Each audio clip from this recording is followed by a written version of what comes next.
అందరికీ నమస్కారం. Welcome to Navatha vlogs. ఇది నా ఫస్ట్ వీడియో. సో, ఈ వీడియోలో అయితే శ్రీలంకకి ఇండియా నుండి ఎలా వెళ్ళాలి అండ్ ఏ ప్లేసెస్ చూడొచ్చు, ఇంకా బడ్జెట్ ఫ్రెండ్లీలో ఎలా ప్లేసెస్ అన్నీ విజిట్ చేయొచ్చు, రూమ్ రేట్స్, ఇంకా ఆటో డీటెయిల్స్, ఇంకా కార్ డీటెయిల్స్. సో, ఇవన్నీ కూడా ఈ వీడియోలో అయితే నేను మెన్షన్ చేస్తున్నాను. ఇంకా ఇది అయితే నా ఫస్ట్ వీడియో. అందరూ కూడా మీకు ఈ వీడియో నచ్చితే కంపల్సరీగా సబ్స్క్రైబ్ అయితే చేయండి. ఇంకా మీ వాల్యుబుల్ కామెంట్స్ అయితే నాకు ప్రొవైడ్ చేయండి. ఈ టూర్ అయితే నేను మా పేరెంట్స్‌తో కలిసి వెళ్తున్నాను. మా ఫాదర్ అండ్ మదర్‌తో. మా మదర్‌కి అయితే చాలా ఎప్పటినుండో ఇంట్రెస్ట్ ఉంది. శ్రీలంక విజిట్ చేయాలి. ఇక్కడ రామాయణం అంతా జరిగింది కాబట్టి. సో, మెయిన్‌లీ అందుకోసం అయితే మేము విజిట్ చేస్తున్నాము శ్రీలంకని. శ్రీలంకకి వెళ్ళాలి అంటే మనకి ముఖ్యంగా కావలసినది ఫ్లైట్ టికెట్స్, ఇంకా ఈ వీసా. ఈ 2 అయితే చాలా ఇంపార్టెంట్ మనకి. సో, ఫ్లైట్ టికెట్స్ బుక్ చేసుకోవడానికి చాలా వెబ్‌సైట్స్ అయితే ఉన్నాయి. అందులో మీకు ఏ వెబ్‌సైట్ నచ్చితే అందులో అయితే మీరు బుక్ చేసుకోవచ్చు. నేనైతే స్కై స్కానర్ అయితే యూజ్ చేశాను. స్కై స్కానర్ అయితే ఎప్పుడు యూజ్ చేస్తాను నేను. నాకైతే చాలా బెటర్‌గా అనిపిస్తుంది. ఇందులో ప్రైజెస్ కానీ, కంపారిజన్ కూడా చాలా బెటర్‌గా అనిపిస్తుంది. చాలా చీప్ రేట్స్‌కి మనకి ఫ్లైట్స్ అయితే బుక్ చేసుకోవచ్చు ఇందులో. సో, నేను జస్ట్ ఒక ఎగ్జాంపుల్ అయితే చూపిస్తున్నాను. ప్రెజెంట్ జూలై మంత్‌లో చూసినట్టయితే చెన్నై టు శ్రీలంక ప్రైజెస్ అయితే ఏ విధంగా ఉన్నాయో నేనైతే జస్ట్ మీకు ఒక ఐడియా కోసం చూపిస్తున్నాను. స్కై స్కానర్‌లో ఎలా ఉంటుంది అని. ఇందులో చూసినట్టయితే చెన్నై టు శ్రీలంక అనైతే నేను చూసాను. అందులో మనకి కొలంబో ఇంకా జాఫ్నా అయితే కనిపిస్తున్నాయి. కొలంబో నుండి అయితే 5125 మాత్రమే ఉంది. జాఫ్నా గురించి అయితే నాకు ఐడియా లేదు. సో, నేనైతే కొలంబోకి అయితే బుక్ చేసుకున్నాను. ఆగస్ట్ మంత్‌లో చూసారా ఎంత చాలా అంటే చాలా తక్కువగానే ఉంది. మేము బుక్ చేసుకున్నప్పటికి 6500 అలా అయితే ఉంది. కానీ ఇక్కడైతే చాలా తక్కువే ఉంది ఆగస్ట్ మంత్‌లో. సో, ఇలా అయితే మీరు మీకు నచ్చిన వెబ్‌సైట్‌లో ఫ్లైట్ టికెట్స్ అయితే బుక్ చేసుకోండి. నెక్స్ట్ మనకు కావాల్సినది వీసా. సో, వీసా అనేది చాలా ఇంపార్టెంట్. అందులో ఇండియన్స్‌కి అయితే శ్రీలంకన్ కంట్రీ ఫ్రీగా అయితే ఇస్తుంది. సో, గూగుల్‌లో శ్రీలంక వీసా అని టైప్ చేసి వస్తే ఇలా అయితే మనకి శ్రీలంక ఈటీఏ అని వస్తుంది. దీన్ని మనం క్లిక్ చేయాలి. ఇందులో అయితే వాళ్ళే మెన్షన్ చేశారు. China, India, Indonesia, Russia, Thailand, Malaysia and Japan వాళ్ళకి ఫ్రీ వీసా అయితే ఉంది అని. సో, ఇందులో చాలా డీటెయిల్స్ అయితే ఇచ్చారు. ఓకే క్లిక్ చేసి లాంగ్వేజ్ అయితే నేను ఇంగ్లీష్ అయితే క్లిక్ చేస్తున్నాను. నెక్స్ట్ అప్లై దగ్గర క్లిక్ చేయాలి. ఇందులో మనకి టర్మ్స్ అండ్ కండిషన్స్ అయితే ఉన్నాయి. సో, ఇది పేమెంట్స్‌కి అయితే యూజ్ అవుతుంది. సో, మనకి ఇది ఫ్రీ కాబట్టి సో, మనకి ఏమి అంత అవసరం ఉండదు. నెక్స్ట్ అయితే ఇక్కడ అప్లై ఫర్ ఎన్ ఇండివిడ్యువల్ అనేది మనం క్లిక్ చేయాలి. ఒకవేళ గ్రూప్‌గా వెళ్తుంటే గ్రూప్, థర్డ్ పార్టీ అంటే లైక్ ఏదైనా ఏజెంట్స్ అయితే వాళ్ళు థర్డ్ పార్టీ అయితే క్లిక్ చేసుకుంటారు. ఒకవేళ బిజినెస్ అయితే బిజినెస్ ఇలా మల్టిపుల్ ఆప్షన్స్ అయితే ఉన్నాయి. నేనైతే ఇండివిడ్యువల్ కాబట్టి ఇండివిడ్యువల్ క్లిక్ చేశాను. ఇక్కడైతే మన డీటెయిల్స్ అయితే మెన్షన్ చేయాల్సి ఉంటుంది. సో, సర్‌నేమ్ సో, మన పాస్‌పోర్ట్‌లో ఎలా అయితే ఉంటుందో అదే విధంగా మన డీటెయిల్స్ అయితే మనం ఇక్కడ మెన్షన్ చేయాలి. మన పాస్‌పోర్ట్‌లో ఉన్న సర్‌నేమ్ తర్వాత నెక్స్ట్ నేమ్ అయితే ఇవ్వాలి. టైటిల్ అయితే మిస్ ఆర్ మిస్టర్, మిసెస్ ఇంకా date of birth, gender, nationality దగ్గరికి వస్తే మనం ఇండియన్స్ కాబట్టి ఇండియా అయితే క్లిక్ చేస్తున్నాను. కంట్రీ అయితే ఇండియా కాబట్టి మళ్ళీ reason of birth. So, reason of birth India. Next కొంచెం కిందకొస్తే ఆక్యుపేషన్, పాస్‌పోర్ట్ నంబర్ అయితే అడిగారు. Passport issue date, expiry date ఇవన్నీ అడిగారు. సో, కిందకి వస్తే చైల్డ్ ఇన్ఫర్మేషన్ ఉంది. 16 ఇయర్స్ ఏజ్ బిలో ఉన్న వాళ్ళు ఎవరైనా చిల్డ్రన్స్ ఉంటే ఇందులో అయితే ఎంటర్ చేయాలి. ఇంకొంచెం కిందకి వస్తే ట్రావెల్ ఇన్ఫర్మేషన్ అయితే అడుగుతున్నారు. 14 డేస్ ముందు ఎక్కడున్నామని. ఇండియా కాబట్టి ఇండియా. ఇంకా వీసా రిక్వైర్డ్ డేస్ 30 డేస్ అయితే వస్తుంది మనకి. ఇంకా ఇంటెంట్ అరైవల్ డేట్. మీరెప్పుడైతే వెళ్తున్నారో దానికి ఒక 5 డేస్ ఆర్ 7 డేస్ ముందు తర్వాత నెక్స్ట్ లాస్ట్ వరకు సెలెక్ట్ చేసుకోండి. Purpose of visit sight seeing. ఇంకా కాంటాక్ట్ డీటెయిల్స్ అయితే అడుగుతున్నారు. మన పాస్‌పోర్ట్‌లో ఏదైతే ఉందో అడ్రస్ అయితే క్లియర్‌గా ఇందులో మెన్షన్ అయితే చేయాలి. Address, city, state, pin code, country అన్నీ అయితే మెన్షన్ చేయాలి. ఇంకొకటి ఇక్కడైతే అడ్రస్ ఇన్ శ్రీలంక కూడా అడుగుతున్నారు. మీ హోటల్ బుకింగ్ కనుక ఉంటే, ఆ హోటల్ బుకింగ్ అడ్రస్ అయితే మనం మెన్షన్ చేయొచ్చు. ఇంకా మన ఈమెయిల్ ఐడీ, ఇంకా టెలిఫోన్ నంబర్ కూడా మనం ఇక్కడ మెన్షన్ చేయొచ్చు. ఇండియన్ నంబరే ఇవ్వచ్చు మనం. ప్రాబ్లమ్ ఏమి ఉండదు. ఇంకా కింద అయితే డిక్లరేషన్ ఉంది. Do you have A valid residence visa అని అడుగుతుంది. మనకైతే ఉండదు కాబట్టి నో అయితే క్లిక్ చేసుకోవాలి. ఈ డిక్లరేషన్‌లో ఈ 3 కూడా నో చేయాలి. Are you currently in Sri Lanka? Do you have a multiple entry visa to Sri Lanka? So, no కాబట్టి నో క్లిక్ చేసి I would like to confirm అని నెక్స్ట్ అయితే క్లిక్ చేయాలి. నెక్స్ట్ అయితే క్లిక్ చేసిన తర్వాత ఒక 15 మినిట్స్‌లో మనకి ఈమెయిల్ అయితే వస్తుంది కన్ఫర్మ్ అయినట్టు. సో, అది ఎలా ఉంటుందో మీకు జస్ట్ శాంపుల్ అయితే చూపిస్తున్నాను. నేను ఒక 2 మంత్స్ ముందే బుక్ చేశాను ఏప్రిల్‌లోనే. సో, ఇలా అయితే మనకి ఈమెయిల్ అయితే వస్తుంది. ఈచ్ పర్సన్‌కి ఒక్కొక్క మెయిల్ అయితే వస్తుంది. ప్రెజెంట్ మేమైతే క్యాబ్ బుక్ చేసుకున్నాము అన్నా ఇంటర్నేషనల్ ఎయిర్‌పోర్ట్‌కి మా బ్రదర్ వాళ్ళ హోమ్ నుండి. 2:45 ఏఎంకైతే స్టార్ట్ అయ్యాము. ఆల్మోస్ట్ 3:30కి అయితే ఎయిర్‌పోర్ట్‌కి రీచ్ అయ్యాము. దిస్ ఈజ్ అన్నా ఇంటర్నేషనల్ టెర్మినల్ T2. ఇక్కడ మనకి ఎంట్రన్స్‌లో పాస్‌పోర్ట్ ఇంకా ఫ్లైట్ టికెట్స్ అయితే అడుగుతారు. అందుకోసం మనం అది ముందే క్యారీ చేయడం బెటర్. ఇంకా ఇక్కడైతే మీరు చూస్తున్నారుగా డిఫరెంట్ సెక్షన్స్ అయితే ఉన్నాయి ఈచ్ ఫ్లైట్ కంపెనీకి. Like spice jet, air India, Sri Lankan airlines అలా డిఫరెంట్ అయితే ఉన్నాయి. మా టికెట్ అయితే ఎయిర్ ఇండియా కనుక అక్కడైతే అడిగాము వేరే వాళ్ళని. వాళ్ళైతే గైడ్ చేశారు ఈ సెక్షన్‌కి వెళ్ళాలి అని. ఒకవేళ మీరు కూడా చెన్నై నుండి ఎయిర్ ఇండియా ఫ్లైట్ వెళ్తుంటే ఈ సెక్షన్‌లో అయితే ఎయిర్ ఇండియా ఉంది. అక్కడికైతే రీచ్ అవ్వాలి. మీరు కనుక ఆ సెక్షన్స్‌కి మన కౌంటర్స్ దగ్గరికి చేరుకున్న తర్వాత అక్కడైతే కెమెరా అయితే అలో లేదు. అందుకే మీకు అక్కడ ఏం అడుగుతున్నారో ఎక్స్‌ప్లెయిన్ చేస్తున్నాను. వాళ్ళైతే మన రిటర్న్ టికెట్స్ కూడా అడుగుతారు. మన పాస్‌పోర్ట్ అడుగుతారు. ఇంకా అక్కడ ఎక్కడ స్టే చేస్తున్నారు? ఎన్ని డేస్? ఎందుకు వెళ్తున్నారు? ఎంత మనీ క్యారీ చేస్తున్నారు? ఈ డీటెయిల్స్ అయితే అడుగుతున్నారు. మేమైతే hotel bookings pay at hotel ఆప్షన్స్‌తో బుక్ చేసుకున్నాను. కనుక నేను ఆ డీటెయిల్స్ అయితే చూపించాను. ఇంకా క్యాష్ అయితే మేము ఓన్లీ 24,500 మాత్రమే క్యారీ చేశాము.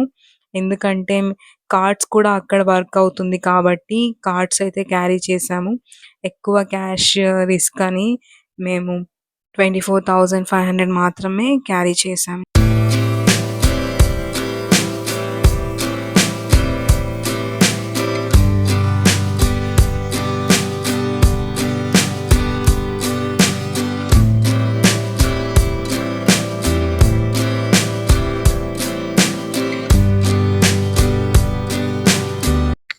సో, ఇదే మనం వెళ్ళబోయే ఫ్లైట్ ఎయిర్ ఇండియా. ఇంకా మా సీట్స్ అయితే కనిపించాయి. ముగ్గురికి ఒకటే రోలో అయితే తీసుకున్నాము సీట్స్ అయితే.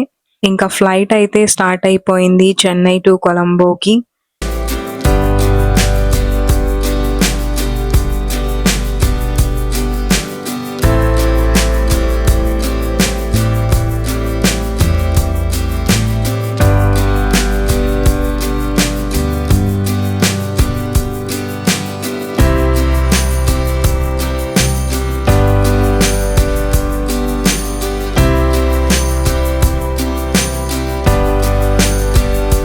ఫ్లైట్‌లో అయితే బ్రేక్‌ఫాస్ట్ అయితే ప్రొవైడ్ చేశారు.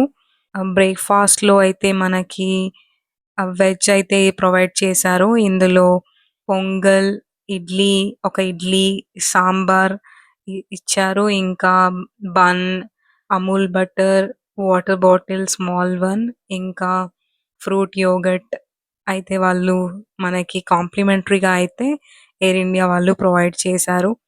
బ్రేక్‌ఫాస్ట్ అయితే చాలా బావుంది చెప్పాలంటే. కొలంబో అయితే రీచ్ అయిపోయాము.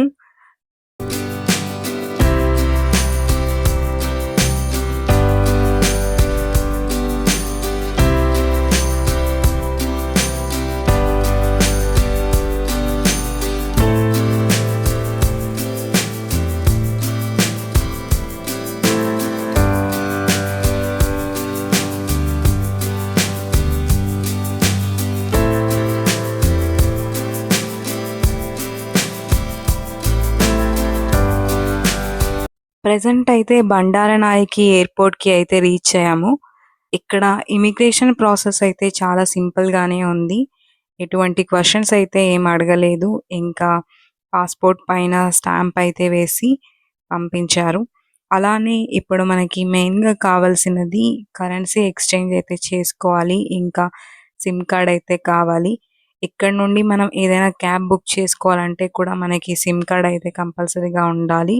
ఇంకా మాక్సిమం ఇక్కడ ఊబర్ సర్వీసెస్ కానీ పిక్‌మి కూడా కంపల్సరీగా వాళ్ళు క్యాష్ అయితే అడుగుతున్నారు. కాబట్టి క్యాష్ ముందే తీసుకోవడం ఇక్కడే బెటర్. సో, ఇక్కడైతే మేము ముందు ఉన్న ఒక బ్యాంక్‌లో అయితే తీసుకున్నాము. ఆల్మోస్ట్ 24,500 క్యాష్ క్యారీ చేసాం కదా! సో, దానికి మాకు ఆల్మోస్ట్ ఒక 78,000 అమౌంట్ అయితే వచ్చింది. నెక్స్ట్ అయితే మనకి కావాల్సింది సిమ్ కార్డ్.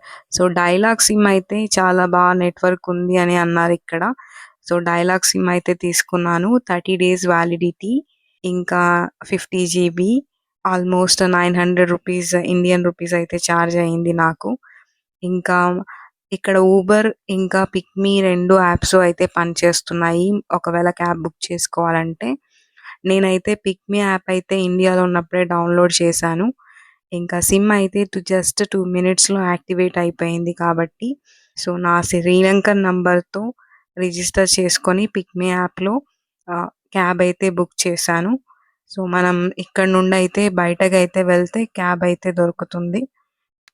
పిక్‌మి యాప్ పడగానే నాకైతే డ్రైవర్ నుండయితే కాలొచ్చింది. అతను ఓన్లీ క్యాష్ పేమెంట్ మాత్రమే యాక్సెప్ట్ చేస్తా అని చెప్పాడు. మేము ఎలాగో కరెన్సీ ఎక్స్‌చేంజ్ చేశాము. క్యాష్ ఉంది కాబట్టి ఓకే చెప్పాము. సో, ఎయిర్‌పోర్ట్ నుండయితే బయటకైతే వెళ్తున్నాము.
పిక్‌మి యాప్‌లో కనుక మనం క్యాబ్ బుక్ చేసుకుంటే ఇలా ఎంట్రన్స్‌లో అయితే వాళ్ళు రారు. నేనైతే మా క్యాబ్ అతనికి కాల్ చేసి చెప్పాను మేమెక్కడున్నామని. క్యాబ్ అతనైతే అక్కడికే వచ్చి పార్కింగ్ ఏరియాకైతే మమ్మల్ని తీసుకెళ్తున్నాడు. సో, మా క్యాబ్ అతని పేరైతే ధను. తనైతే తనది ఓన్ కార్. మీకు పిక్ మీ యాప్ కంటే తక్కువ ప్రైస్ అయితే చార్జ్ చేస్తాడు. మీరు డైరెక్ట్‌గా అతన్ని కాంటాక్ట్ అయితే నేను తన కాంటాక్ట్ డీటెయిల్స్ అయితే డిస్క్రిప్షన్‌లో అయితే మెన్షన్ చేశాను. మీరు డైరెక్ట్‌గా అతన్ని ఏదైనా మీకు కొలంబో టూర్ కానీ, ఇంకా ఏదైనా సైట్ సీయింగ్ శ్రీలంకలో కావాలంటే మీరు ధనునైతే మీరు కాంటాక్ట్ అవ్వచ్చు.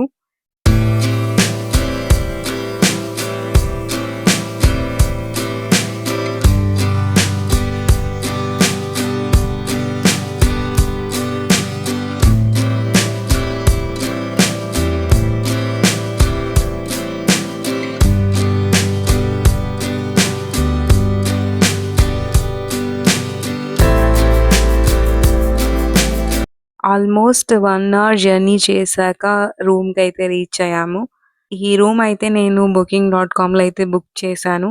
కానీ వాళ్ళకి మనం ముందే కాంటాక్ట్ చేయలేదని ఈ రూమ్ అయితే వేరే వాళ్ళకిచ్చారు. యాక్చువల్లీ ఇది విల్లా. సో, ఇందులో చాలా రూమ్స్ అయితే ఉన్నాయి. కానీ ఒక రూమ్ అయితే వేకెంట్ ఉంది. ఏసీ అయితే కాదు. ఫ్యాన్ ఉంది. మేమెలాగో నైట్‌కి ట్రింకోమాలేకి వెళ్తున్నాము కాబట్టి ఈ రూమ్ అయితే తీసుకున్నాం. ఎందుకంటే మళ్ళీ ఇంకొక రూమ్ వెతికి అక్కడికి వెళ్ళి చాలా టైం అయితే వేస్ట్ అవుతుందని ఈ రూమ్‌లో అయితే జస్ట్ ఫ్రెష్ అప్ అయ్యి కొంచెం రెస్ట్ తీసుకుందాం అనేసి ఈ రూమ్ అయితే తీసుకున్నాం. యాక్చువల్‌గా నాకు బుకింగ్.కామ్‌లో 2000 అయితే పడింది. కానీ ఇక్కడ ఏసీ కాదు కాబట్టి తననైతే తగ్గించమని చెప్తే 1500కి అయితే యాక్సెప్ట్ చేశాడు. ఈ రూమ్ కాంటాక్ట్ డీటెయిల్స్ కూడా నేనైతే కింద డిస్క్రిప్షన్‌లో అయితే మెన్షన్ చేశాను. ఆ ఓనర్స్ అయితే చాలా ఫ్రెండ్లీగానే ఉన్నారు. క్లీన్‌గానే మెయింటైన్ చేశారు. మా రూమ్ అయితే అన్ అంత మెస్సీగా అయితే ఉంది. సో, నేను మీకు చూపించాలని అలానే వీడియో అయితే రికార్డ్ చేసేసాను. Please don't mind. ఇది అయితే శ్రీలంకన్ కరెన్సీ. వాళ్ళకి కూడా మన ఇండియన్ కరెన్సీ నోట్స్ లానే 5000, 1500, 100, 50, 20 అయితే కరెన్సీ నోట్స్ అయితే ఉన్నాయి. ఇంకా మనలాగా కాయిన్స్ కూడా వాళ్ళకి ఉన్నాయి. మేమైతే మా రూమ్ ఓనర్‌నైతే ఏదైనా సైట్ సీయింగ్‌కి వెహికల్ అడిగితే తను 3 మెంబర్స్ కాబట్టి ఒక టుక్ టుక్ డ్రైవర్‌నైతే కల్పించాడు. అతను మాకు ఆల్మోస్ట్ ఒక 3 ప్లేసెస్‌కి ఇండియన్ రూపీస్ 1000 రూపీస్ అయితే చార్జ్ చేసి మళ్ళీ మాకు రూమ్ దగ్గరైతే డ్రాప్ చేశాడు.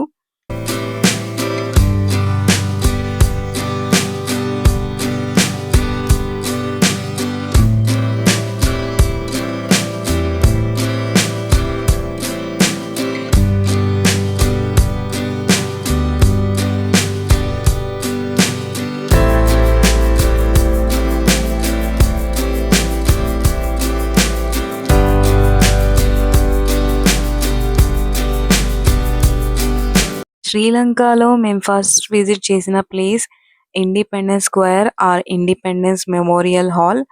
ఈ ఇండిపెండెన్స్ స్క్వేర్ అయితే కొలంబోలో అయితే ఉంది. ఇది చాలా చారిత్రాత్మక స్థలం ఇది.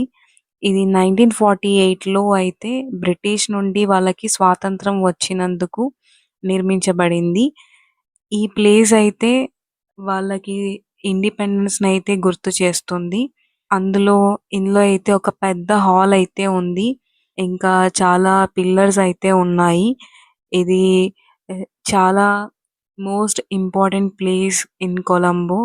ఇదైతే కంపల్సరీగా విజిట్ చేయాల్సిన ప్లేస్.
సో, నెక్స్ట్ ప్లేస్ అయితే Bandaranaike memorial international conference hall. So, ఇది అయితే ఒక ఇంటర్నేషనల్ కాన్ఫరెన్స్ హాల్. 1973లో అయితే బిల్డ్ చేశారు. ఇది అయితే చైనా గవర్నమెంట్‌తో కలిసి బిల్డ్ చేశారు. అందుకే ఇది చైనీస్ డిజైన్‌లో అయితే ఉంటుంది. మేము వెళ్ళినప్పుడైతే ఇక్కడ లా స్టూడెంట్స్‌కి కాన్ఫరెన్స్ అయితే జరిగింది. మాక్సిమం లా స్టూడెంట్సే అయితే ఇక్కడ ఉన్నారు.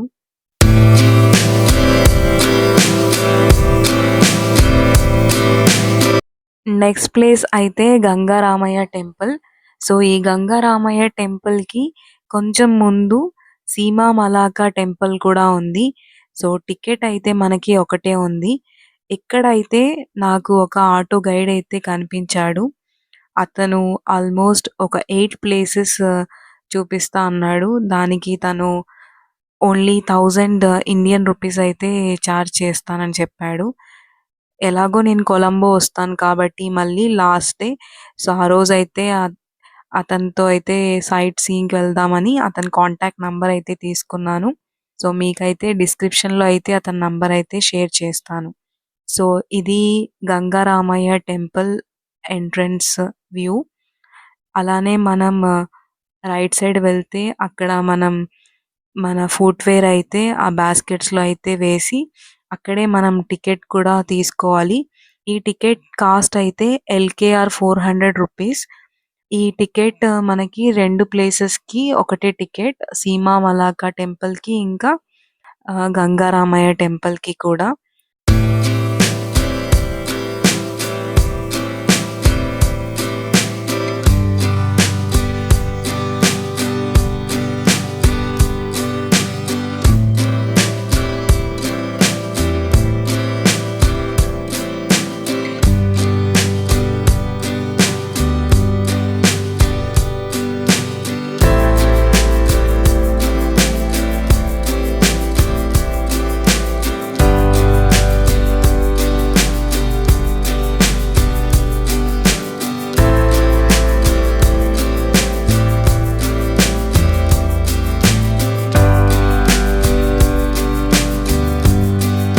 ఈ టెంపుల్ నుండి ఇలా లెఫ్ట్ సైడ్ వెళ్తే మన హిందూ గాడ్స్ అయితే ఉన్నారు.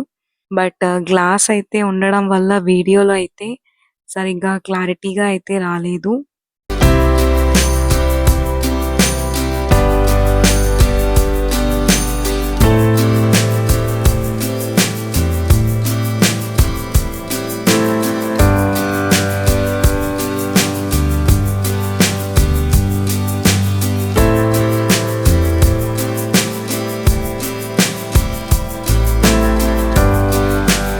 ఈ టెంపుల్‌లో ఆర్కిటెక్చర్ అయితే చాలా బావుంది. అందులో ఇంకా వాల్ పెయింటింగ్స్ కానివ్వండి, ఇక్కడ ఉన్న బుద్ధ స్టాచ్యూ చాలా అంటే చాలా అయితే బావుంది. ఆహ్, వీడియోలో కంటే రియల్‌గా అయితే చాలా బావుంది. One of the beautiful temple in Colombo అని అయితే చెప్పొచ్చు. పెయింటింగ్స్ అన్నీ కూడా చాలా బావున్నాయి. ఇంకా లోపలైతే మ్యూజియం ఇంకా చాలా అయితే ఉంది. ఇది మస్ట్ విజిట్ టెంపుల్ కొలంబోలో అయితే.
నెక్స్ట్ అయితే గంగారామయ్య టెంపుల్ నుండి మేము ఒక ఇండియన్ రెస్టారెంట్ దగ్గర అయితే స్టాప్ చేయమని చెప్పాము. అతను ఇక్కడైతే స్టాప్ చేశాడు. ఇక్కడ మేమైతే ఒక చికెన్ బిర్యానీ, ఇంకా ఫ్రైడ్ రైస్ అయితే ఆర్డర్ చేశాము. సో, బిర్యానీ అయితే ఇలా ఉంది. రాయితా ఇచ్చారు.